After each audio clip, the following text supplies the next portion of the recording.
ডাকসু হল সংসদ নির্বাচনের মনোনয়নপত্র সংগ্রহের শেষ দিনে চিফ রিটার্নিং কর্মকর্তার কার্যালয় সিনেট ভবনে উৎসবের আমেজ তৈরি হয়। আনন্দমুখর পরিবেশে পূর্ণাঙ্গ প্যানেলে মনোনয়নপত্র সংগ্রহ করেছেন ইসলামী ছাত্র শিবির, ইসলামী ছাত্র আন্দোলন ও বাম জোটের প্রার্থীরা।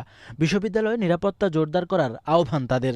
আমরা যে প্যানেল করেছি এবং শিক্ষার্থীরা, আমাদের অন্যান্য যে বন্ধুপ্রতিম ছাত্র সংগঠন এবং ইন্ডিপেন্ডেন্ট অ্যাক্টিভিস্টরা যে প্যানেলগুলো করছে, সব মিলে আমাদের যে নির্বাচন হতে যাচ্ছে সেটি একটি প্রাণবন্ত নির্বাচন হতে যাচ্ছে ইনশাআল্লাহ। এবং শিক্ষার্থীদের যে আকাঙ্ক্ষা, জুলাইয়ের যে আকাঙ্ক্ষা, সেই আকাঙ্ক্ষার আলোকে আমরা আমাদের ইস্তেহারগুলো খুব দ্রুত সময়ের মধ্যে আপনাদের সামনে পেশ করব। মুক্তিযুদ্ধের গৌরব এবং 24-এর যে সংগ্রাম, সেই সংগ্রাম এখনো শেষ হয়ে যায়নি। আমরা মনে করি আমাদের বিপ্লব এখনো চলমান। সেই বিপ্লবকে আরো বেশি শক্তিশালী করার জন্য আমি সবাইকে অনুরোধ করব আমাদের এই প্যানেলকে জয়যুক্ত করার জন্য। প্যানেল চূড়ান্ত না হলেও নির্বাচনে অংশ নিচ্ছে ছাত্রদল ও গণতান্ত্রিক ছাত্র সংসদ। ডাকসুর বিভিন্ন পদে সংগঠনগুলোর একাধিক নেতা মনোনয়নপত্র সংগ্রহ করেছেন।